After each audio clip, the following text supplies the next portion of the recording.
इस कार्यक्रम के पुण्यार्चक है श्री राजेंद्र प्रसाद जी जैन, श्रीमती ममता जी जैन, श्री प्रशांत जी जैन, श्रीमती दिव्या जैन, पारस जैन, भरत जैन एवं समस्त परिवार, मुंबई।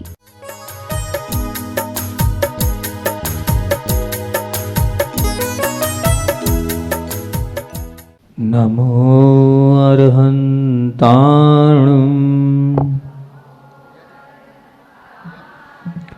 नमो सिद्धाणं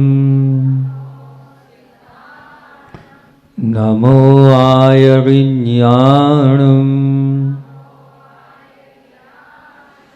नमो वध्यायाणं नमो लोये सवसाहुणं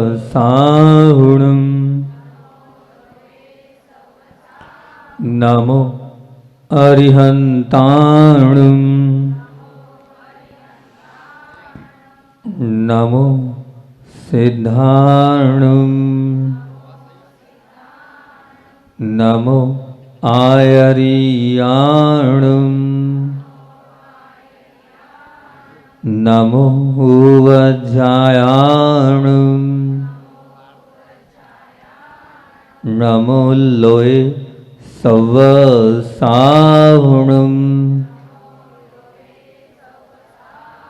नमो अरुहन्ताणं नमो सिद्धाणं नमो आयर्याणं नमो वध्यायाणं नमो लोये सवसाहुणं। बोलिए देवादिदेव 1008 मूल नायक श्री पांचनाथ भगवान की जय जय। परोपकारी आचार्य भगवंत विद्यासागर जी महामुनिराज की। जो परम पूज्य 108 मुनि श्री दुर्लभ सागर संधान सागर महामुनि राज की, समस्त आचार्य संघ की। कोयले से ढका हुआ, कोयले से लिपटा हुआ होने से पता नहीं चल पाता कि हीरे की क्या चमक है, क्या दमक है, क्या आभा है, क्या उज्ज्वलता है, क्या प्रकाश है, क्या अनुपम स्वरूप है। कारण क्या है? क्योंकि जब वो कालापन, वो कालेपन की परत उस हीरे पर होने के कारण वो जो कालापन है उसके उस स्वरूप को, सच्चे स्वरूप को प्रकट नहीं होने देता है। जो वास्तविक स्वरूप है उसे हम पता नहीं कर पाते हैं। जब वो हीरे से कालापन की वो परत हटती है और सच्ची परत दिखती है तो उसकी वो चमक, वो दमक, वो आभा, वो उज्ज्वलता, वो प्रकाश, वो अनुपम स्वरूप स्वमेव प्रकट हो जाता है। अपने आप दिखने लगता है कि ये वास्तविकता में स्वरूप है इस हीरे का। संसारी प्राणी भी कोयले में लिपटे हुए हीरे की भांति है। जब तक वो कर्म रूपी कालिक नहीं हटाएगा तब तक वो चमक, वो दमक, वो आभा, वो उज्ज्वलता, वो प्रकाश और वो अनुपम स्वरूप अपना दर्शन नहीं कर पाएगा। जिसके आलोक में सारा आलोकित होता है ये लोक, वो है, उसको देख नहीं पाएगा। प्रश्न ये उठता है कि भगवान आप बोलते हो सबको भगवान बनना है, और भगवान बनने की यहाँ जितने लोग बैठे हैं सबकी इच्छा है सबकी इच्छा, सबको भगवान बनना है। यहाँ जितने लोग बैठे सबको भगवान बनना है। बहुत अच्छी बात है, आप लोगों की सबकी भावना है कि हमें भगवान बनना है, लेकिन वो भगवान कैसे बनना है, वो भगवान किस प्रकार से बना जाता है, उन भगवान के निकट में हम कैसे बैठें, क्या करें कि हम भगवान बन जाएं। हम नौकरी का प्रयास तो कर रहे हैं, हम व्यापार का प्रयास कर रहे हैं, हम घर गृहस्थी का प्रयास तो कर रहे हैं, हम और अनेक कार्यों में तो लगे हुए हैं, लेकिन ये लगना संसार को बढ़ाने वाला होगा। तो क्या ऐसा कुछ कर जाएं, क्या ऐसा कुछ कर लें जिससे वास्तविकता में हम भगवान बन सकते हैं, भगवान बन जाएं, भगवान बनने की ओर अग्रसर हो जाएं। कभी आपने अपने आप से पूछा कि मैं जैसा जीवन जी रहा हूँ, जैसे जीवन को यापन कर रहा हूँ, उसमें कोई ऐसा कार्य है जो मुझे भगवान के बाजू में बिठा देगा? कुछ ऐसा कुछ अच्छा कर रहे हैं आप जो भगवान के बाजू में बिठाने की पात्रता को आप रख पा रहे हैं, नहीं रख पा रहे हैं? बताना, अपने आप से प्रश्न करना। आचार्य उमा स्वामी महाराज से जब ये प्रश्न पूछा कि भगवान क्या तीर्थंकर हम नहीं बन सकते हैं? क्या हम भगवान के बाजू में नहीं बैठ सकते हैं? क्या वो पात्रता हमारे अंदर नहीं है? तो आचार्य उमा स्वामी बोल सकते हैं कि जो भी तीर्थंकर बने हैं वो इसी मध्य लोक से, इसी कर्म भूमि से तो ही गए हैं, कोई दूसरी जगह से थोड़ी गए हैं, यहीं से वो तीर्थंकर बने हैं। तो उन्होंने क्या किया होगा, क्या ऐसा किया जो वो तीर्थंकर बन गए? और तीर्थंकर के स्वरूप का जब चिंतन करते हैं और तीर्थंकर के वैभव का जब चिंतन करते हैं तो आप लोगों ने शमोशरण ध्यान देखा, क्या वैभव है उस शमोशरण का, अलौकिक वैभव होता है उस शमोशरण का। सब कृतियाँ एक तरफ और शमोशरण की वो जो कृति जो कुबेर रचना करता है वो एक तरफ। तो क्या अपने जीवन में ऐसा करते होंगे और क्या हम नहीं कर रहे हैं जो हम वहाँ तक नहीं पहुँच पा रहे हैं और वो वहाँ तक पहुँच गए हैं? तो आचार्य उमा स्वामी ने बहुत कृपा करी है। उस तत्वार्थ सूत्र जैसे महान ग्रंथ में हर तरीके, हर फार्मूले आप लोगों के बीच में रखे हैं। उनने एक ही सूत्र में व्याख्या कर दी और कह दिया अगर आपके जीवन में ये है तो निश्चित मान के चलना आप तीर्थंकर बनने के मार्ग में हैं। वो कौन सा सूत्र है जो तीर्थंकर बनाने के लिए आचार्य उमा स्वामी ने लिखा है? खूब पढ़ते हैं पर समझते नहीं है क्या लिखा है, उसको अपने आत्मा में उतारते नहीं है वास्तविकता में वो क्या है। जब चिंतन की गहराई में जाओगे और उस सूत्र को अच्छे से देखोगे तो पता चलेगा अभी हम उथले उथले हैं, अभी हम वहाँ तक पहुँचे ही नहीं हैं। सूत्र क्या बोलता है? सूत्र बोलता है, अगर किसी को याद है तो कौन सा सूत्र है वो? कोई है तत्वार्थ सूत्र का पाठी? दर्शन विशुद्धिर शीलवतेश विचार, क्या है बताओ तो? 16 कारण भावनाओं का वह सूत्र है। और सबसे पहली भावना कौन सी है? दर्शन विशुद्धि भावना। ये क्या कहती है दर्शन विशुद्धि भावना? वास्तविकता में दर्शन विशुद्धि भावना को ही आपने समझ लिया, दर्शन विशुद्धि भावना को ही आपने अपने जीवन में उतार लिया तो बाकी भावनाओं की कोई ज़रूरत नहीं है, एक ही भावना काफ़ी है, मात्र दर्शन विशुद्धि वो भावना। वो अगर आपने उसे गहराई से और अंतरंग से समझने का प्रयास किया, आज अपन बैठ रहे हैं दर्शन विशुद्धि भावना को समझने का प्रयास कर रहे हैं, सबको भगवान बनना है, सबको भगवान के बाजू में बैठना है, तो भगवान के बाजू में बैठने का वो फार्मूला आज से अपन प्रारंभ कर रहे हैं। आज से उस श्रृंखला को बहुत दिनों से वो रखी थी, उस श्रृंखला को अपन प्रारंभ करते हैं। न जाने कब तक ये श्रृंखला चलेगी, कब तक आपको हम भगवान बनाने के इन तरीकों से आपको रूबरू कराएंगे। तो आज सबसे पहले जो भावना है वो है कौन सी? दर्शन विशुद्धि भावना। तीर्थंकर बनना है, आस्था को जीवन में लाना होगा। तीर्थंकर बनना है, आस्था को जीवन में लाना होगा। तीर्थंकर बनना है, अनास्था को जीवन से दूर करना होगा। तीर्थंकर बनना है, अनास्था को जीवन से दूर करना होगा। तीर्थंकर बनना है, अंधी आस्था को जीवन से हटाना होगा। तीर्थंकर बनना है, अंधी आस्था को जीवन से हटाना होगा। तीर्थंकर बनना है, निर्मल आस्था को जीवन में उतारना होगा। तीर्थंकर बनना है, निर्मल आस्था को जीवन में उतारना होगा। तीर्थंकर बनना है, परम निर्मल आस्था को जीवन में पाना होगा। तीर्थंकर बनना है, परम निर्मल आस्था को जीवन में पाना होगा। एक ही बात है, एक ही आस्था है, एक ही श्रद्धा है, लेकिन उस श्रद्धा के रूप अलग अलग हैं, अलग अलग उसको व्याख्यायित यहाँ पर हम करेंगे। आप उसको समझने का प्रयास करना। आस्था सबके अंदर है। अब आपके पास भी वो आस्था है, कहाँ है? बिना आस्था ये कोई भी नहीं है।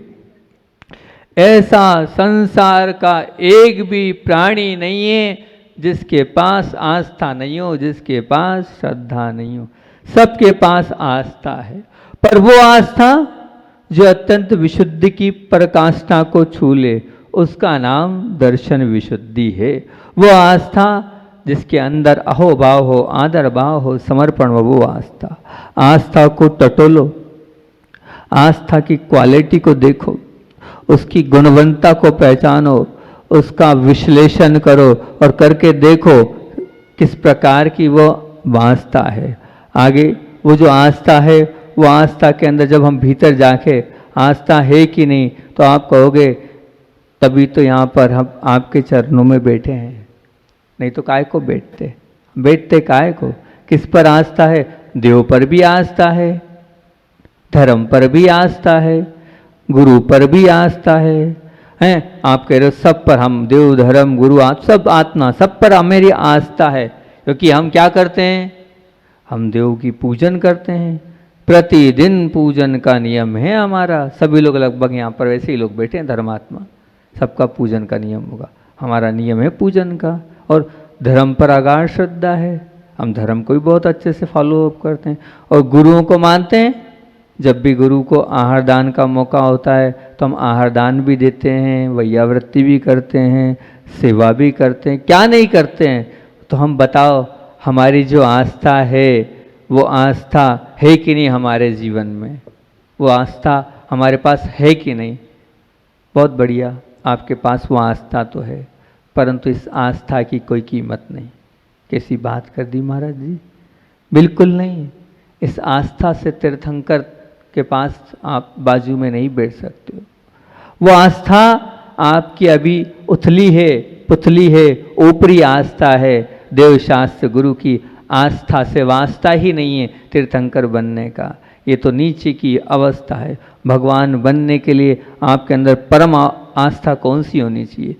आत्मा पर आस्था है कि नहीं? अपने आप को आपने अजर अमर माना है कि नहीं? ऐसी पक्की धारणा और ऐसी आस्था है कि नहीं आपकी? आपने देव को तो माना, शास्त्र को तो माना, गुरु को तो माना, लेकिन उस आत्मा को स्वीकारा कि नहीं? उस आत्मा को माना कि नहीं जो आपके अंदर बैठी हुई आत्मा है? उसको आपने कभी फीलिंग किया, कभी महसूस किया, कभी जानने का प्रयास किया? कभी सोचा आपने तेरा मेरा एक स्वभाव है? कभी ये मानना बहुत कठिन होता है कि भगवान का स्वभाव और मेरा स्वभाव एक है। देव पर आस्था पूजन भक्ति से नहीं, जब तक उनको जैसा मेरे अंदर बैठी आत्मा नहीं मानोगे, वो भगवान और मैं एक जैसी शुद्ध आत्मा हूँ। वह छवि जो बाहर दिखती है वो अपने अंदर आपको देखना है। और भगवान की प्रतिकृति रूप मेरा स्वभाव है। आपने कभी ऐसी निर्मल आस्था बनाई कि नहीं? विचार तो करना। ये आस्था सच्ची आस्था होगी। खुद के भगवान पर सच्ची आस्था रखो और खुद भगवान हूँ यह मानना, इसे जानना, तभी भगवान के पास जाना होगा, उन्हें पाना होगा। नहीं तो ध्यान रखना, अभी आप भगवान से बहुत दूर हो, भगवान तक आप पहुंच नहीं पाए हो और न पहुंच पाओगे। तो सबसे पहले ये आपको समझना होगा, जिस समय आत्मा को भगवान मानने लगोगे, जीवन के सब उतार चढ़ाव समतल लगने लगेंगे, एकदम सरल सहज लगने लगेंगे। वो उतार चढ़ाव बिल्कुल सरल सहज हो जाएंगे। आपको मानना क्या पड़ेगा? मैं कैसी आत्मा हूँ? मैं भगवान स्वरूप आत्मा हूँ। क्योंकि वो आस्था जो आप मान रहे हो उस आस्था से हटकर अब मैं बात कर रहा हूँ। मैं तो सच्ची आस्था की बात कर रहा हूँ। मैं तो कर्म बंध से रहित हूँ। मैं तो शुद्ध ज्ञाता दृष्टा आत्मा हूँ। मैं तो शुद्ध आत्म द्रव्य हूँ। मैं अबद्ध हूँ, मैं अस्पष्ट हूँ। ऐसी अंदर से आपके अंदर श्रद्धा है या नहीं? अगर ये श्रद्धा है तो समझना आप तीर्थंकर भगवान के नज़दीक आ रहे हैं। पहली आस्था देवशास्त्र गुरु पर नहीं, क्योंकि आप जितने बैठे हो ये आस्था तो प्रारंभिक आस्था है। ये प्रवचन करने से मुझे कोई मतलब ही नहीं है। देवशास्त्र गुरु को तो हर कोई कहेगा हाँ हाँ हम जानते हैं, हम मानते हैं, हम अपने जीवन में उतारते हैं। नहीं, अब उसको छोड़ दो। आप बताओ, एक क्लास में पढ़ने वाले को क्या बोलते हैं? क्या बोलते हैं? आप क्या बोलते हो? घर से बाहर निकाल देते हो। हम भी घर यहाँ से बाहर निकाल देंगे। बस वही देवशास्त्र गुरु पर अगर आप श्रद्धा रखोगे तो। क्यों?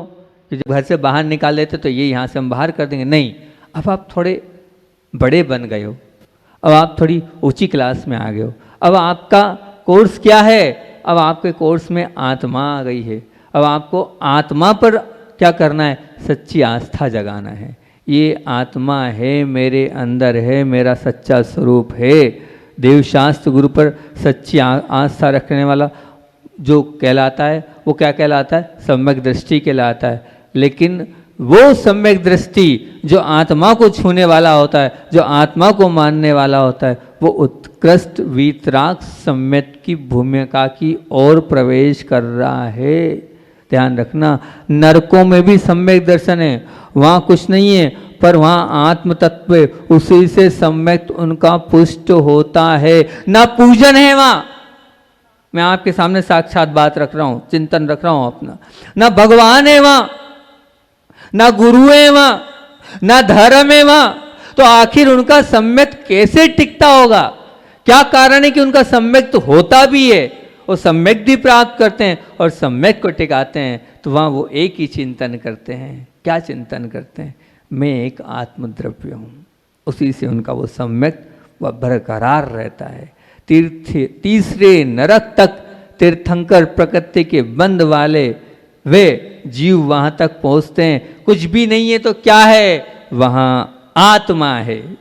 इसीलिए उनका वो तीर्थंकर प्रकृति का बंध लगातार चलता रहता है, लगातार चलता रहता है। कोई भगवान उनको नहीं दिखते हैं, कोई गुरु को आहार देने को वहाँ मौका नहीं मिलता है, कोई गुरु की सेवा करने को नरकों में मौका नहीं मिल रहा है, कुछ नहीं मिल रहा है पूजन करने को, भक्ति करने को, कोई आप जैसे विधान नहीं कर पा रहे हैं वो नरकों में। फिर भी तीर्थंकर प्रगति का बंध लगातार उस आस्था के बल पे कर रहे हैं। और वो आस्था क्या है?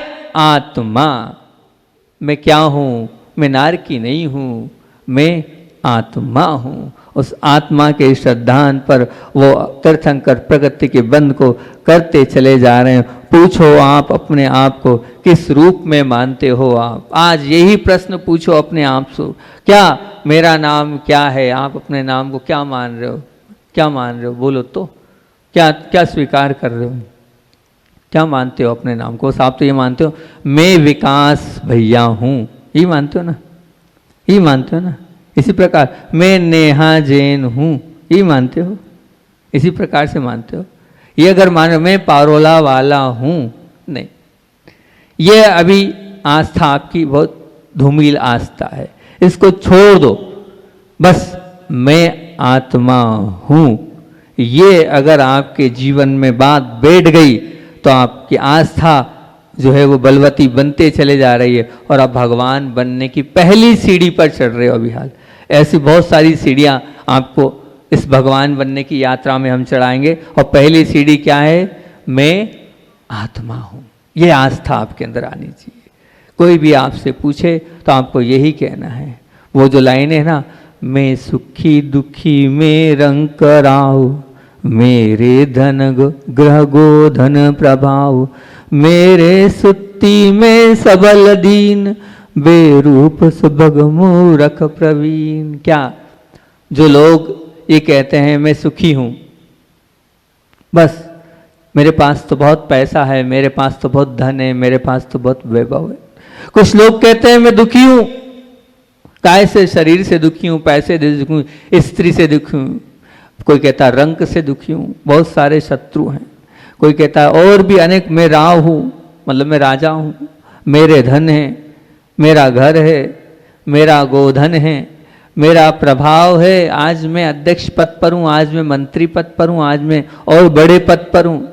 ये जो आप सब अपना इतना सब मान रहे हो, घर को अपना मान रहे हो, धन को अपना मान रहे हो और अपने प्रभाव को अपना मान रहे हो, ये क्या है? मेरे सुत्ती मित्र सबल दीन, मतलब क्या ये जो जितना भी दिख रहा, मेरी खूब सुंदर पत्नी है, मेरे खूब सुंदर पति हैं, खूब अच्छे मेरे बेटे हैं, अब या फिर मैं बहुत बलवान हूँ, अपने आप को आप बलवान मान रहे हैं, या अपने आप को दीनहीन भी मान रहे हैं, और अब मैं अपने आप को बहुत बेरूप मान रहे हैं, या अपने आप को बहुत सुभगशाली मान रहे हैं, या अपने आप को बहुत मूर्ख भी मान रहे हैं, या अपने आप को बहुत ज़्यादा प्रवीण भी मान रहे हैं। ये सब क्या है?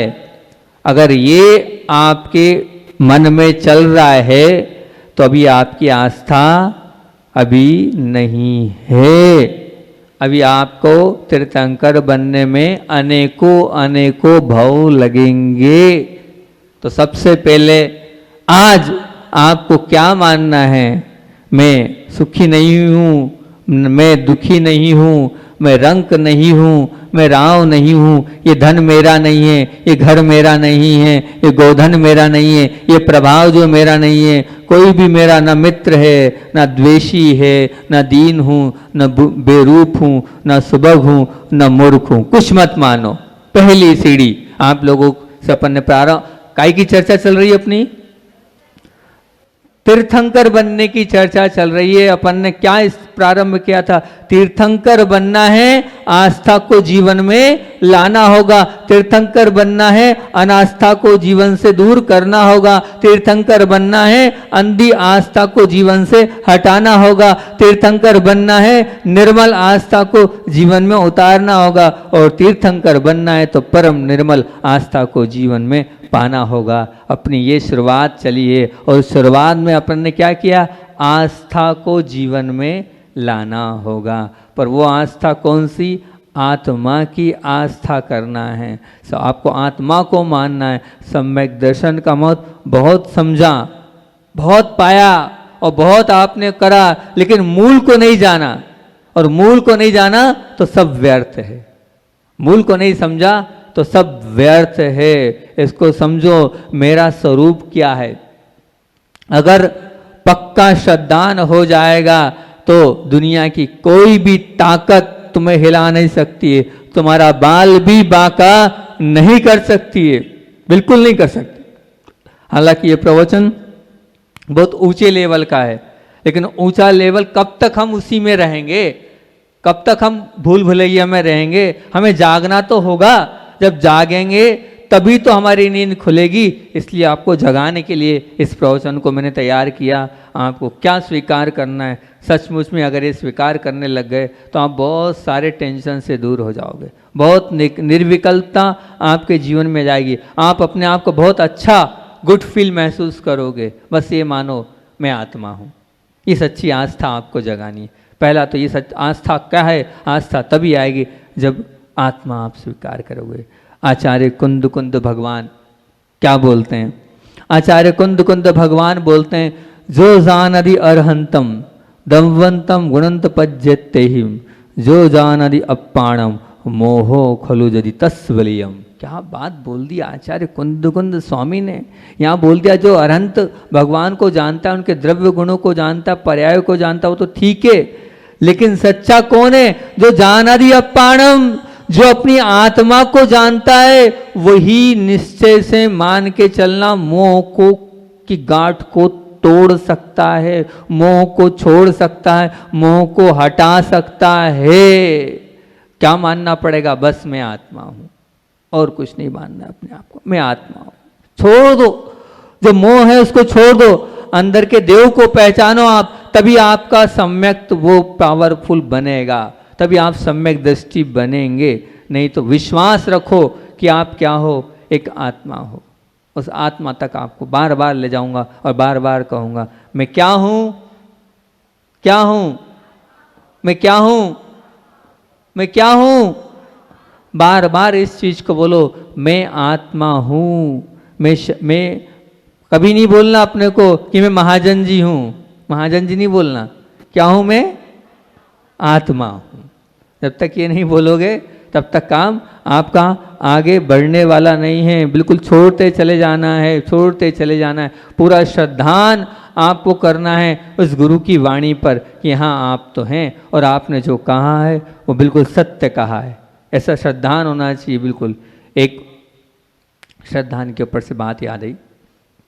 एक बकरी वाला था, अपने बच्चे के साथ जंगल में बकरियां चराने गया और बकरियां चराने के बाद उसे लगा कि इस कुएं के अंदर बहुत सारी औषधियों के पेड़ हैं और ये जो पेड़ हैं ये बकरी के भी काम आएंगे और हमारे काम भी आएंगे। तो बकरी के लिए वो औषधि वाले पेड़, अब बकरी को वहाँ कैसे पहुँचाएं? कुएं में बकरी जाएगी तो क्या आएगी? क्या वापस नहीं आएगी। उसने अपने बालक को क्या किया, एक रस्सी से नीचे उतार दिया। अब नीचे तो उतार दिया, उतारने के बाद उन्होंने जो है बच्चे ने वहाँ से जो पत्तियाँ हैं, जो भी डगाल हैं तोड़ी और वो रस्सी से ऊपर पहुँचती चली गई, ऊपर पहुँचती चली गई। अब वो ऊपर पहुँची, पहुँचने के बाद जब उन्होंने रस्सी अंदर नीचे की ओर करी, काहे के लिए? बेटे के लिए, कि बेटे को जिस प्रकार से बेटा ऊपर आने लगा। अब इधर पिता के हाथ काँप रहे हैं, कहीं कुछ गड़बड़ नहीं हो जाए, कहीं कुछ गड़बड़ नहीं हो जाए, कहीं कुछ गड़बड़ नहीं हो जाए। और परंतु उस बेटे के मन में थोड़ा सा भी विकल्प नहीं है, थोड़ी सी भी चिंता नहीं है, थोड़ी सी भी आकुलता नहीं है, थोड़ा सा भी मन में कोई क्लेश नहीं है कि क्या होगा क्या नहीं होगा। कहीं ऐसा नहीं हो कि छूट जाऊंगा तो गिर जाऊंगा, गिर जाऊंगा तो मैं डूब जाऊंगा, मैं लग जाएगी, ये होगा, कुछ भी नहीं, थोड़ा भी विकल्प नहीं। और वो ऊपर खींचे जा रहे हैं, खींचे जा रहे हैं, खींचे जा रहे हैं। और वो पिताजी जो है उनका पसीना जो है आए जा रहा है, वो घबराहट आई। और जब बेटा ऊपर पहुंचा, पिताजी ने ये बोला, बोले बेटा तुम्हें डर तो नहीं लगा, तुम्हें डर तो नहीं लगा? तो उन्होंने कहा नहीं नहीं, कोई डर, काय का डर, किसका डर? जब आप हो तो मुझे किसकी चिंता? आप संभालने वाले तो हो, आपने तो डोर पकड़ के रखी है मेरी, और जब डोर पकड़ के रखी है तो निश्चित आप मेरा भला ही करोगे और मुझे ऊपर तक आप पहुंचाओगे ही पहुंचाओगे। मुझे अपने जीवन की क्या चिंता करना। इसी प्रकार से मैं भी डोर आपको बता रहा हूँ, आपको आत्मा की डोर बता रहा हूँ। ऐसा आत्मा की डोर में बन जाओगे और गुरु की बात मान लोगे कि नहीं महाराज जी जो कह रहे हैं बिल्कुल सत्य कह रहे हैं। अब हमें रोज 2, 5, 7 मिनट सच्ची आस्था जगानी है।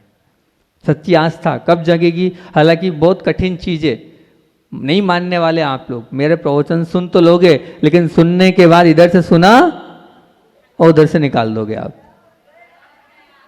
आया और गया, आपका स्वभाव तो वो वाला हो गया। वो जबकि आया और गया जो ध्यान में कराता हूँ वो इसलिए कराता हूँ कि जो ऐसी बात है जो अपने को घर नहीं करनी, किसी ने कुछ बोल दिया है उसको आया और गया करना है, लेकिन आप मेरी बात को आया और गया कर देते हो, मेरी बात को आप कर देते हो। तो वास्तविकता में अगर भगवान बनना है तो भगवान बनना है तो शरीर को अपना मत मानो, इस शरीर को छोड़ दो अपना मानना, आप अपने आप को आत्मा मानना चालू कर दो। वास्तविकता में बहुत आनंद आएगा। मैं ज़्यादा देर मैं भी नहीं कर पाता हूँ, सच बता रहा हूँ, मैं भी ज़्यादा देर नहीं कर पाता हूँ, 10, 5 मिनट 20 मिनट कर पाता हूँ, लेकिन जब मैं करता हूँ और जब बहुत अच्छे से होता है तो बड़ा आनंद आता है। वो बहुत सारी ऐसी ऐसी गाथाएं हैं जिनको लेके बैठता हूँ। न मैं मृत्यु को तो भीति, मेरी फेवरेट गाथा है। जब भी मुझे लगता है आत्मा तक जाना है तो इस गाथा को लेके ही बैठ जाता हूँ। न मैं मृत्यु को तो भीति, न मैं व्याधि को तो व्यथा, ना मालो न वृद्धो हम, ना युतानी पुद्गले। क्या हूँ? न मेरी मृत्यु होनी है, फिर क्यों मैं डरूं? ना मुझे व्याधि है, कष्ट है, फिर क्यों मैं उसका विकल्प करूं? ना मैं बाल हूँ, ना मैं वृद्ध हूँ, ना मैं युवक हूँ, ना मैं पुद्गल हूँ, कुछ नहीं हूँ। मैं क्या हूँ? मैं आत्मा हूँ। बस इतना ही तो करना है अपने आप को, आत्मा आपको स्वीकार करना है, विचार करना। आगम ग्रंथों में गज कुमार मुनि, कैसे गज कुमार मुनि के ऊपर क्या रखी थी? सोचो तो सही, विचार तो करो कि सिगड़ी रखी है, सिगड़ी से तप्त हो वो जो कोयले हैं, वो कोयले की सिगड़ी आपके शरीर के ऊपर रख दे, उसके बाद भी चेहरे पर वो प्रसन्नता, वो आनंद, वो आत्मा का ध्यान, सब भूल गए। मेरा शरीर ही नहीं है, मेरी आत्मा है, और आत्मा तो अजर और अमर है। फिर मैं क्यों विकल्प करूं, फिर मैं क्यों संकल्प करूं, फिर मैं अपनी आस्था को क्यों कमज़ोर बनाऊं। मेरी आस्था में तो मैं आत्मा हूँ। ये बात घर कर गई थी। तब तो क्या हुआ उनको, केवल ज्ञान हुआ। जब भी केवल ज्ञान होगा तो आत्मा को अपने आप को मानने से नहीं, अपने आप को आत्मा मानने से ही होगा। जब भगवान बनना ही है आपको, तीर्थंकर बनना ही है आपको, तो बनाओ ना अपने आप को, आज से आदत डालो ना आप कि मैं आत्मा हूँ और कुछ नहीं हूँ, मैं आत्मा हूँ। जितना आपको टेंशन होगा, जितने विकल्प होंगे, जितने संकल्प होंगे, सब दूर हो जाएंगे, सबका सब विलय हो जाएगा। इतना बार बार एक महामंत्र है, मैं आत्मा हूँ, मैं आत्मा हूँ, मेरा किसी से राग नहीं, मेरा किसी से द्वेष नहीं, मेरा किसी से कोई लेना देना नहीं, कोई मेरा नहीं है, मेरी पत्नी मेरी नहीं है, मेरा पति मेरा नहीं है, मेरे बच्चे मेरे नहीं हैं। ये करो तो सही चिंतन। महाराज जी बहुत ऊंची अवस्था बता दी आपने, हो ही नहीं पाएगा ये तो नहीं, लेकिन आप प्रयास करोगे तो होगा। और जिनने किया है साक्षात उनने अनुभव बताया है कि महाराज जब हम करते हैं तो बहुत इसमें आनंद आता है। बाद में पूरा जितना रहता हैगा वो सब एक तरफ हो जाता है, सब निकल जाता है, वो सब निकलने लग जाएगा आपका। क्योंकि आपको क्या मानना है, आपको तो सर्वशक्तिमान स्वरूप श्रद्धान किए बिना यदि तुम जियोगे तो तुम्हारा सारा जीवन किंकरों की तरह है। किंकरों की, एक नौकर की तरह हो आप। अभी आपका जीवन एक नौकर की तरह है। आप सिर्फ किसकी चाकरी कर रहे हो, एक पति की चाकरी कर रहे हो, एक पत्नी की चाकरी कर रहे हो, एक बच्चे की चाकरी कर रहे हो, आप एक सेठ की चाकरी कर रहे हो। जब ये आप विचार करोगे 5 मिनट के लिए, 2 मिनट के लिए, 10 मिनट के लिए, तब आप राजा बन जाओगे, तब आप सच्चा जीवन जियोगे, तब आपके अंदर सच्ची वो अनुभूति आती चले जाएगी। बस आपको तो उस समय क्या चिंतन करना है, मैं शुद्ध हूँ, मैं अविनाशी हूँ, मैं आत्म तत्व हूँ, मैं कर्म रहित हूँ, मैं देह रहित हूँ, मैं मोह रहित हूँ, मैं राग रहित हूँ, मैं द्वेष रहित हूँ, सारे विकारों से रहित हूँ, शुद्ध ज्ञाता दृष्टा हूँ।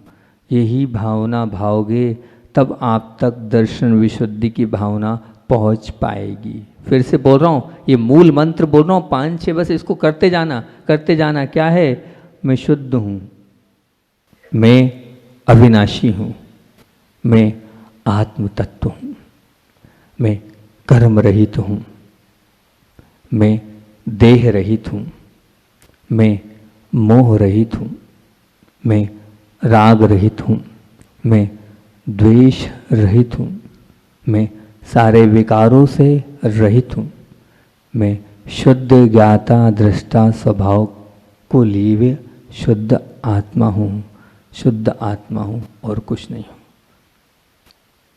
एक एक भावनाओं को जब आप करोगे, ये मंत्र हैं, एक एक मंत्रों को आप जपोगे, कभी कभी तो आपको पता नहीं चलेगा कितनी देर लग गई और मैं कहाँ से कहाँ पहुँच गया, कितना ऊंचा उठ गया।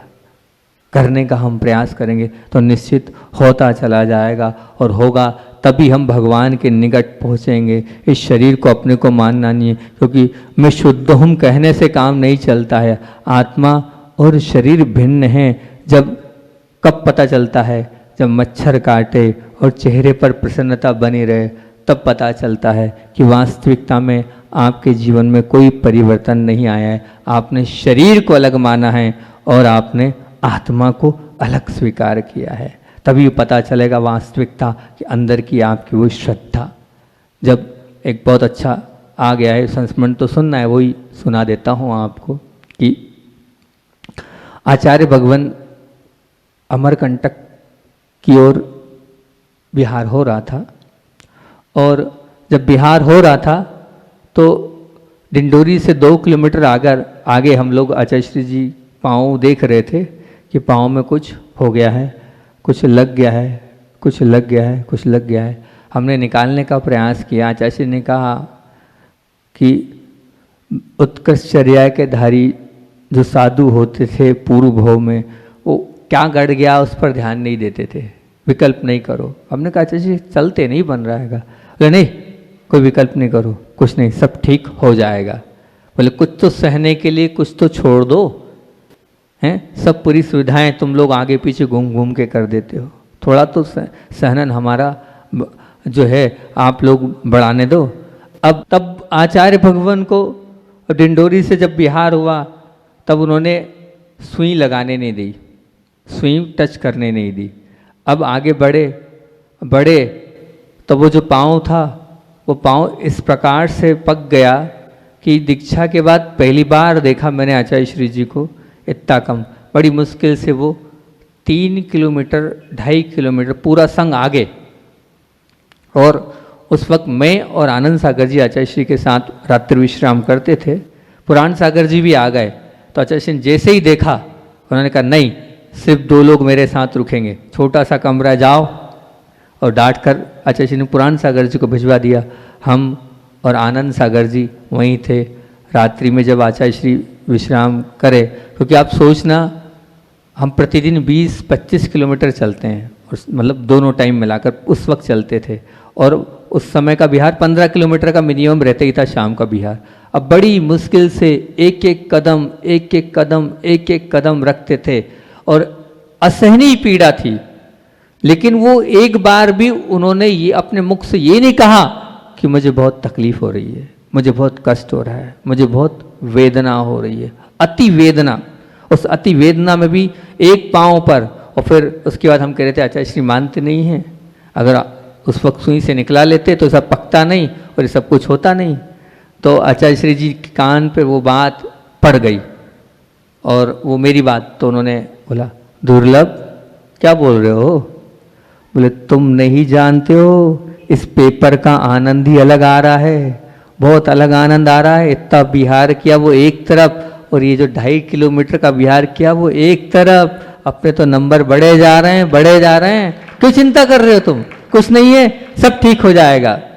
अब वो तो चल रहे हैं, वो मुस्कुरा रहे हैं और हम लोगों की आंख से आंसू आ रहे हैं। उन्होंने पूरे संघ को आगे भेज दिया, कोई मेरे साथ नहीं चलेगा। कारण ये है वो धीरे चल रहे हैं, चींटी की चाल से चल रहे हैं। और इतने धीरे संघ कैसे चलेगा? और पूरे संघ के बोले सब लोग आगे जाएंगे, और जब कोई तैयार नहीं होता है तो फिर ऐसी आंख दिखाते हैं, सुनते नहीं हो, चलो। इतने में सबके सब आ गए। बोले कौन रहेगा? बोले जो रहता था वही रहेगा, नया कोई नहीं रहेगा। हमारा पुण्य था, हम उस वक्त रात्रि विश्राम में थे, हमारा नंबर लग गया। रात को अलसी की पुलटिस बनाई और उस अलसी की पुलटिस को आचार्य श्री जी को लगाया। घरेलू आयुर्वेद के जो उपचार होते हैं आचार्य श्री खुद सपोर्टेड होते हैं, और लगाने के लिए वो बोल देते हैं हाँ लगा दो। अब लगाया, क्योंकि डॉक्टरों का कहना था जब तक चीरेंगे नहीं, उसमें से जितना अंदर का है वो कंकड़ आदि नहीं निकलेगा तब तक। अब वो और बढ़ता, रात भर में देखा तो वो और बढ़ गया। अब जब बढ़े और हम आगे पहुँचे, आचार्य श्री सुबह भी 3 किलोमीटर ही चल पाए। पूरा संघ तो पहुँच चुका था वहाँ पर, वो वहीं रुका रहा, वो आगे नहीं बढ़ा कि जहाँ रुका था वहीं रुके रहेंगे। आचार्य श्री के यहाँ इतने ही चल पाएंगे। डॉक्टर सुनील जी डिंडोरी जो आचार्य श्री के अनन्य भक्त हैं वो वहाँ पहुँचे। और जब वहाँ पहुँचे, क्योंकि मैं अभी आपसे इसलिए वो संस्मरण मुझे याद आ गया कि शरीर अलग है और आत्मा अलग है। चलना तो फिर भी ठीक था, कोई बात नहीं, वो अपने आप बचा कर चल रहे थे। और डॉक्टर साहब वहाँ पहुँचे, उन्होंने पाँव को देखा, और पाँव को देखने के बाद मैं वहीं था, उस कमरे में था। और तब बहुत विनयपूर्वक डॉक्टर साहब ने एक ही बात की, आचार्य श्री जी एक ही निवेदन करना चाहता हूँ मैं, आप मानते हैं कि आप शरीर को अपना नहीं मानते हैं, लेकिन इतना सा निवेदन है कि थोड़ा सा हमें इतने हिस्से को शून्य करना पड़ेगा, तभी हम वहाँ पर अपने औजार लगा सकते हो। और निकालना बहुत ज़रूरी है। चाहे आपको चातुर्मास के लिए जाना है, 2-2 किलोमीटर 3-3 किलोमीटर ही आप जा पाओगे। जब तक अंदर का वो पूरा निकलेगा नहीं तब तक आप पाँव नहीं रख पाओगे, और ये और बढ़ता चला जाएगा। हमारा विनम्र निवेदन है और कुछ ज़्यादा नहीं हो जाए, इसलिए आप हमें शून्य करने का मौका दो। हम उसमें निकालेंगे, लगाएंगे। और सब सुई से और पूरे औजार वगैरह लाए थे। आचार्य श्री मुस्कुराए, और मुस्कुराते हुए उन्होंने ये कहा कि भैया, यही गज कुमार मुनि का उन्होंने उदाहरण दिया कि देखो तो वो गज कुमार मुनि के सिर पर सिकड़ी रखी थी और वो उफ भी नहीं करे थे, तो बस बोले चिंता नहीं करो, तुम्हें जो करना है वो छूट, मेरी आंखें बंद रहेगी। बस तुम्हें ऐसा लगता है कि पीड़ा होगी, नहीं, मेरी आंखें बंद रहेगी, तुम्हारे लिए पूरी छूट। वो डॉक्टर साहब के हाथ काँप रहे हैं कि कैसे उस पैर को छूऊं मैं और कैसे उस पैर में सुई लगाऊं मैं, किस प्रकार से करूं।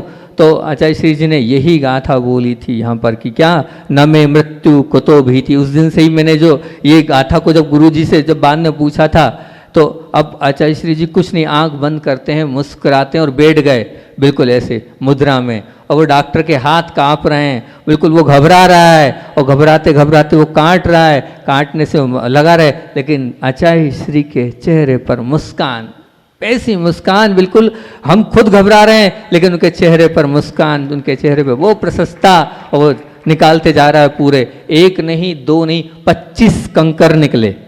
कितने छोटे छोटे बारीक बारीक 25 कंकर हमने गिने, वो उतने डॉक्टर साहब ने निकाले और व्यवस्थित किया। और व्यवस्थित करने के बाद हमने पूछा, आचार्य श्री आपके चेहरे पे तो मुस्कान थी। तो फिर उन्होंने यही वाली गाथा उस वक्त जो आपके सामने, फिर उसके बाद से मैंने उसको आइडियल गाथा बना ली। न मैं मृत्यु कुतो भीति, न मैं व्याधि कुतो व्यथा, न बालो हम न वृद्धो हम न यूतानी। मैं काय को, न मेरी मृत्यु होनी है, काय को मैं डरूं, क्यों विकल्प करूं डर कर। मुझे नहीं डरना है, मुझे कोई संकल्प नहीं करना, मुझे कोई विकल्प नहीं करना। मेरी आत्मा है, मेरा शरीर नहीं है, मेरा शरीर है ही नहीं। बोले मैं तो भूल चुका था, वो शून्य करते मैंने ही शून्य कर दिया उसको अपने विचारों और अपने परिणामों के माध्यम से। ये शब्द बिल्कुल घर कर गया। बोले डॉक्टर साहब क्या शून्य करते, मैंने ही शून्य कर लिया। जब मैंने अपना शरीर ही नहीं माना, मैंने अपने आप को शून्य मान लिया, तो तकलीफ और कष्ट क्या करेगी। बस मैंने एक ही बात मानी, मैं आत्मा हूँ। बस इस विचार को मैंने बरकरार रखा कि मैं आत्मा हूँ, मैं आत्मा हूँ। तो वो जो असहनीय पीड़ा है, उस असहनीय पीड़ा पर भी मुस्कान आने लगी। तब जाके आप भगवान बनोगे। भगवान बनना है ना, सच्ची आस्था। अपना जो पहला बिंदु क्या है, तीर्थंकर बनना है, आस्था को जीवन में लाना होगा। देव शास्त्र गुरु की आस्था की बात छोड़ दो, अब किसकी आस्था को लाना होगा, आत्मा हूँ मैं।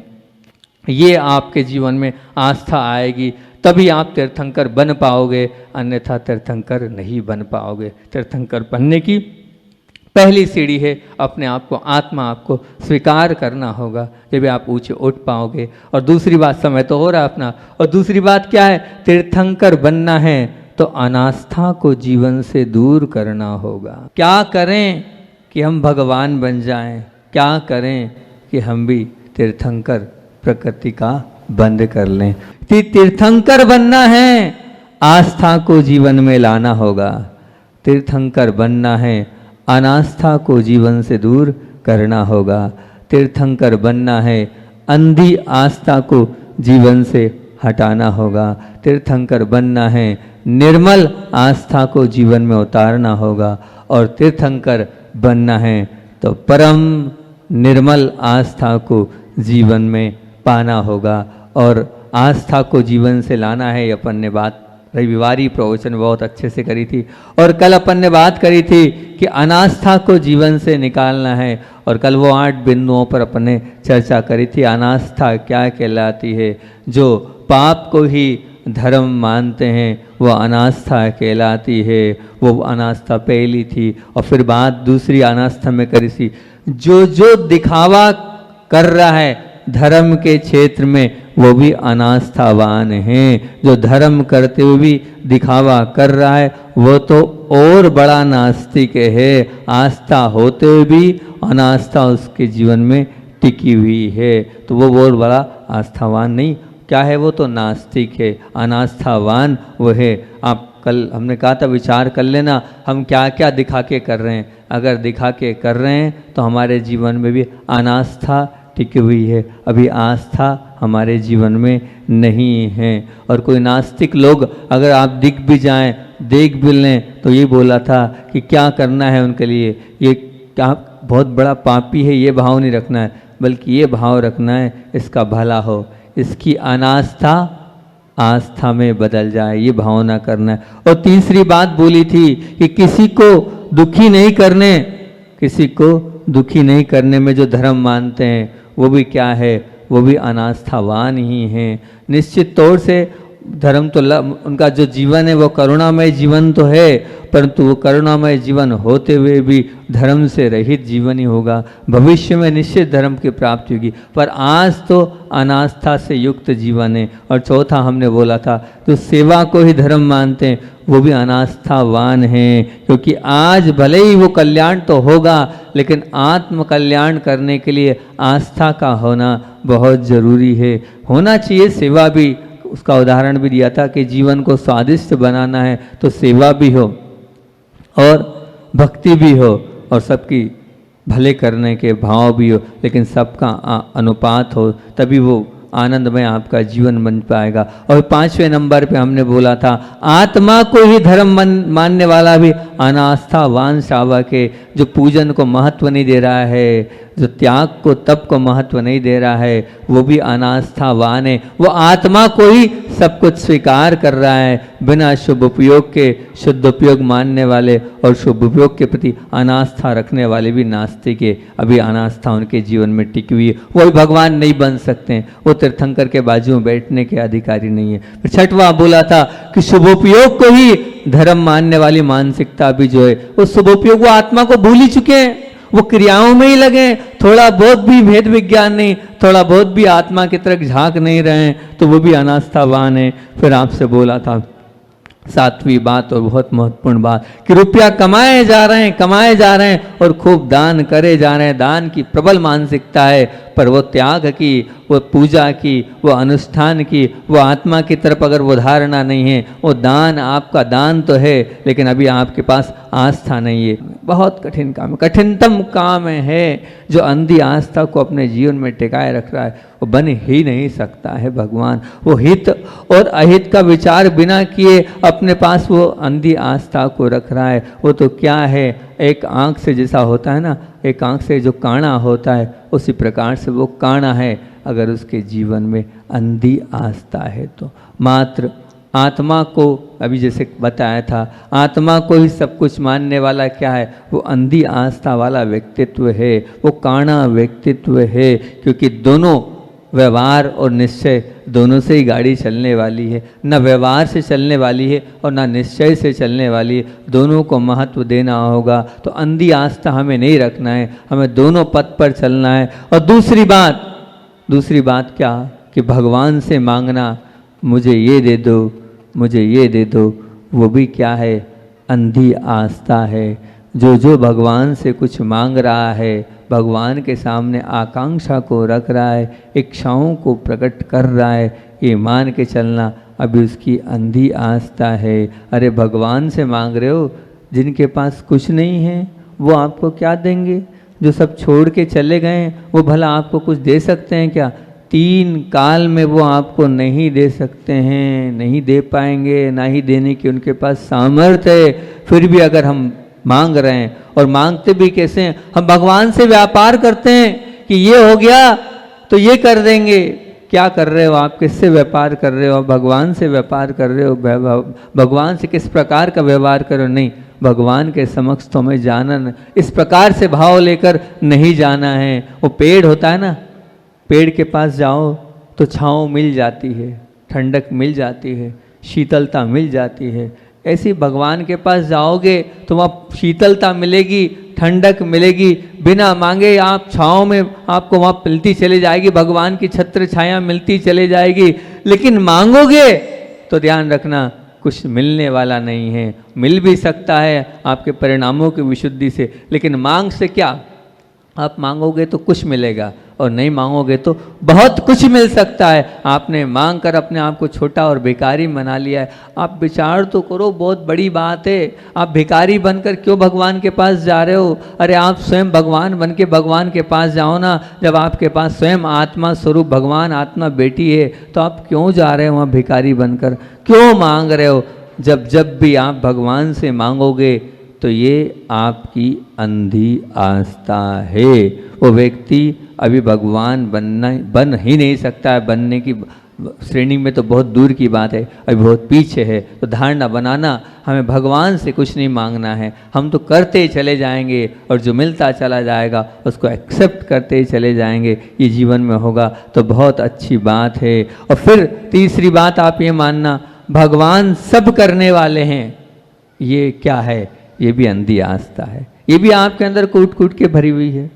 कौन कर रहा है? भगवान कर रहे हैं। अरे भगवान करने वाले होते तो किसी का अच्छा और किसी का बुरा काहे को करते? नहीं, ये बिल्कुल हमारी गलत धारणा, गलत सोच है कि भगवान करने वाले हैं। नहीं, भगवान ना किया है, ना कभी करेंगे, ना कर सकते हैं। इसको पक्की धारणा अपनी बना लो, निश्चित कर लो, भगवान कुछ नहीं करता है। कौन करता है? आप सब जानते हैं।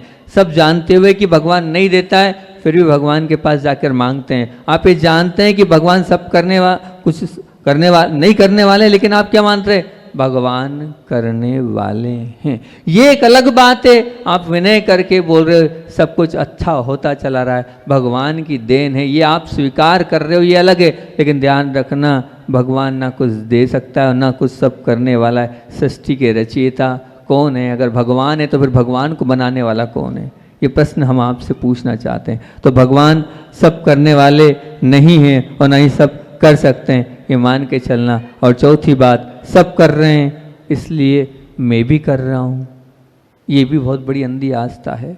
एक बहुत बड़ी अंधी आस्था है। मैं जब भी कोई नवयुवा बच्चा आता है, बालिकाएं आती है, तो एक ही प्रश्न उनसे पूछता हूँ, तो उस प्रश्न को सुनने के बाद अधिकतर लोग जवाब नहीं दे पाते। 99% लोग मेरे इस प्रश्न का जवाब नहीं दे पाते हैं। मैं पूछता हूँ, चावल क्यों चढ़ाते हैं? बस चढ़ा रहे हैं। ये क्या है? अंधी आस्था है। अरे भैया, गेहूं नहीं चढ़ा रहे, चना नहीं चढ़ा रहे, तुअर नहीं चढ़ा रहे, चावल क्यों चढ़ा रहे हैं?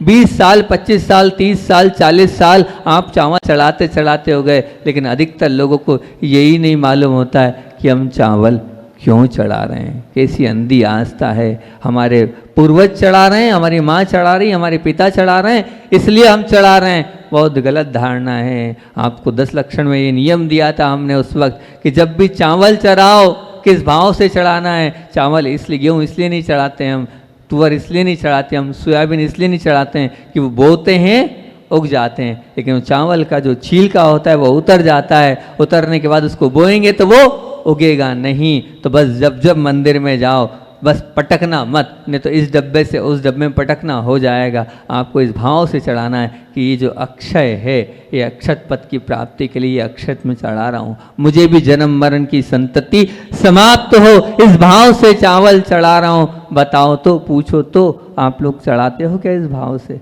कभी आता है ये भाव आपके? अगर कुछ लोगों को मालूम भी होगा कि चावल इस भाव से, लेकिन वहाँ होते हैं कि नहीं ये भाव? अगर ये भाव नहीं हो रहे हैं तो फिर आपकी अंधी आस्था है। ये अंधी आस्था वाले भगवान नहीं बन सकते हैं। चढ़ाओ तो भाव तो करो कि ये इस प्रकार से। अंधी आस्था ऐसी होती है कि हमने सुना था एक कहानी में कि एक राजा साहब जब जा रहे थे, तो राजा साहब जा रहे थे तो अब राजा आने वाले हैं और एक पशु ने मल कर दिया। अब मल कर दिया, राजा जा रहे हैं, तो क्या करना चाहिए? इतनी जल्दी साफ हो नहीं पाएगा। किसी ने फूल चढ़ाए, फिर क्या था, किसी ने और फूल चढ़ाए, फूल चढ़ते गए चढ़ते गए चढ़ते गए चढ़ते गए। राजा साहब आए, क्या चल रहा है ये? तो बोले यहाँ पर देवता प्रकट हुए हैं, इसलिए फूल चढ़ाए जा रहे हैं हम। अंधी आस्था है, भेड़ चाल है। उनने चढ़ाया तो हमको भी चढ़ाना है, उनने चढ़ाया तो हमको भी चढ़ाना है, और चढ़ाते चले जा रहे हैं हम। अब ये होता हमारे जीवन में चला जा रहेगा। अब वो आप चढ़ा तो रहे हो, अब आप विचार तो करो क्या हो रहा है। अब राजा साहब ने कहा कि देवता प्रकट हुए हैं, लेकिन फूल के थोड़ी दर्शन करना है, मेरे को तो देवता के दर्शन करना है, देवता के दर्शन कराओ। अब क्या था, धीरे धीरे जब फूल हटे तो क्या, आपको तो बता ही दिया क्या था उसके अंदर, मल था। वो तो मल के दर्शन हो रहे थे। ऐसी हमारी अंधी आस्था, हम चलते चले आ रहे हैं। बहुत अच्छी बात याद आ गई, मैं आपके बीच में रखता हूँ।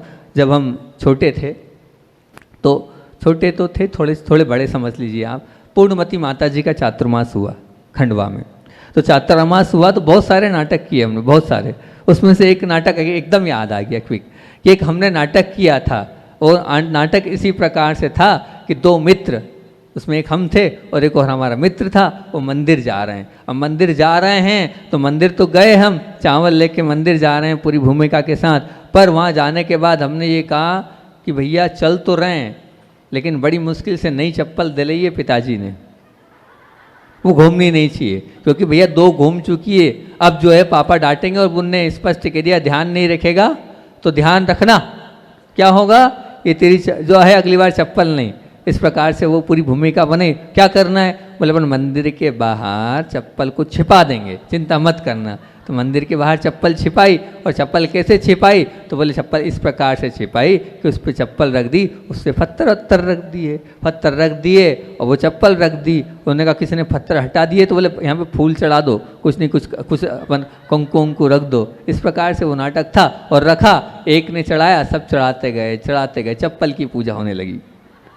पहले मल की पूजा करा दी थी आपको हमने ये साक्षात नाटक किया था हम जब छोटे थे तब। तो चप्पल की पूजा ये अंधी आस्था है। अगर ऐसी अंधी आस्था आपके जीवन में, विचार तो करो हम क्यों चढ़ा रहे हैं। हमारा जैन धर्म साइंटिफिक है, एक एक चीज क्या है उसके पीछे कारण है, बिना कारण के हमारे जैन धर्म में कुछ नहीं है। ऐसी अंधी आस्था अगर आप रखोगे तो भला कैसे भगवान बन पाओगे। नहीं, आप भगवान बनने से भी बहुत दूर रह पा रहे हो, आप भगवान नहीं बन पाओगे। हम जो भी करें बहुत आस्था से करें, पर समझ के करें और सोच के करें कि ये करने क्या योग्य है और क्या करने योग्य नहीं है। भय और लोभग्रस्त चित्त से भी अगर हम धर्म कर रहे हैं तो हमारी आस्था भी अंधी आस्था है। भय से कर रहे हैं और लोभ से कर रहे हैं तो भी ये अंधी आस्था के अंतर्गत आएगा। ऐसी अंधी आस्था हमारे जीवन में बिल्कुल नहीं होना चाहिए, चाहे जो हो जाए हम नहीं करें। देव शास्त्र गुरु तीनों पूज्य हैं, बिल्कुल पूज्य हैं, लेकिन देव शास्त्र गुरु पूज्य हैं, हमने सिर्फ शास्त्र को पूज्य माना तो भी हमारी अंधी आस्था है। हमने गुरु को ही सब कुछ माना तो भी अंधी आस्था है। हमने गुरु को भी छोड़ दिया, शास्त्र को भी छोड़ दिया और प्रभु को ही स्वीकार किया तो भी अंधी आस्था है। ऐसी अंधी आस्था नहीं होना चाहिए। देव को भी स्वीकारो, शास्त्र को भी स्वीकारो और गुरु को भी स्वीकारो, तभी आपकी आस्था सच्ची होगी। अंधी आस्था ऐसी नहीं रखना है। और अंतिम बात तो बहुत सारी है, लेकिन बस 2-3-4 मिनट में बात खत्म कर देता हूँ, क्योंकि समय हो रहा है, लोग धीरे धीरे उठ के जाने लगे हैं। तो उसके पहले हम चले जाएं, आप सब जाओ। तो 8वां और अंतिम बिंदु बोल देते हैं, बहुत शार्ट में आज का प्रवचन हमने कर दिया, लंबा चौड़ा था, कि चारित्र और चर्या में अगर शिथिलाचार आपको दिखता है तो आप मानना, और अगर आपको दिख रहा है तो आप क्या करना, आप स्वीकार अगर चाहते हैं, धर्म के मार्ग पर आगे बढ़ना चाहते हैं, तो हमें अगर शिथिलाचार दिखता है, कहीं चर्या में कोई गौणता दिखती है, तो आपको निश्चित ये मान के चलना, आपको आपका नमन नहीं होना चाहिए। व्यवहारिकता रखो, व्यवहारिकता की बात नहीं है, अभिनय मत करना, लेकिन आप माध्यस्थ हो जाना और माध्यस्थ होकर आप अपने व्यवहार को गौण कर लेना, समर्थन मत करना, क्योंकि आपकी वंदना, आपका नमन और आपका अहोभाव, आपका आदर भाव समर्थन हो जाएगा, तो ये भी अंधी आस्था। लेकिन ध्यान रखना, खुला कह रहा हूँ मैं इस बात को, आप अभिनय मत करना, उनके विषय में कुछ इस प्रकार से बोलना नहीं, ये ऐसे हैं या वैसे, अपने आप को उठा के देख लेना, आपसे तो बहुत अच्छे हैं वो, आपसे तो कई गुना अच्छे हैं, पर फिर भी ऐसा लगता है आपको किसी चीज़ में जो लग रहा है कि बिल्कुल ठीक नहीं है, तो आपको बोलना कुछ नहीं है, आपको मध्यस्थ होना है। भगवान से मांगने की भूल कभी मत करना, और भगवान सब कुछ करने वाले हैं, ये भूल भी मत रखना, और सब कर रहे हैं इसलिए मैं भी कर रहा हूँ, ये भेड़ चाल मत करना। करने के पहले क्यों कर रहा हूँ, एक एक चीज़ को समझ लेना। भय और लोभग्रस्त चित्त से धर्म मत करना, नहीं तो अभी वो आपकी अंधी आस्था होगी। और देव शास्त्र गुरु तीनों को महत्व देना, एक को महत्व मत देना, नहीं तो ये भी अंधी आस्था होगी। और चर्यावान साधु के प्रति ही आपका नमन हो, आपकी भक्ति हो, तभी आप आस्थावान कहलाएंगे, ये मान के चलना। और अब अंत में बस 2 मिनट में आचार्य भगवान की बात को बोल के अपनी विराम बात करूंगा। भगवान बनने की बात चल रही है कि भगवान कैसे बनना है, तो भगवान के विषय पर एक बात बचपन के गुरुदेव की याद आ गई। जब गुरुदेव 1.5 वर्ष के थे तो वो अपने माता पिता के साथ श्रवण बेलगोला के दर्शन करने गए, और वो बहुत सुंदर थे। तब कुछ यात्रियों ने उनसे कहा कि इसको तो भगवान के बाजू में बिठा दो, ये तो भगवान जैसा ही दिख रहा है। जब ऐसा बोला तो बड़ा लगता भी है माता पिता को कि बेटे को भगवान बोले तो निश्चित बात है। फिर जब वो 8 या 9 वर्ष के हुए तो अनंत कीर्ति महाराज जी का संग आया था, और अनंत कीर्ति महाराज जी का जब वो संग आया था तो वहाँ विमलमती माता जी थी, और विमलमती माता जी ने कहा था कि विद्याधर आप तो सचमुच भगवान जैसे लग रहे हो, आप तो सब कुछ भगवान जैसे दिखते हो, भगवान बनोगे? तो अचायशी ने कहा हाँ, मेरा तो लक्ष्य भगवान बनने का ही है। 8-9 वर्ष की उम्र में उन्होंने कहा हाँ, मेरा तो लक्ष्य भगवान बनने का ही है, मेरी तैयारी तो भगवान बनने की है। अब आपकी तैयारी भगवान बनने की है कि नहीं, आप विचार करना। बोलिए आचार्य भवन विद्यासागर जी महामुनि राज की। इस कार्यक्रम के पुण्यार्चक थे श्री राजेंद्र प्रसाद जी जैन, श्रीमती ममता जी जैन, श्री प्रशांत जी जैन, श्रीमती दिव्या जैन, पारस जैन, भरत जैन एवं समस्त परिवार, मुंबई।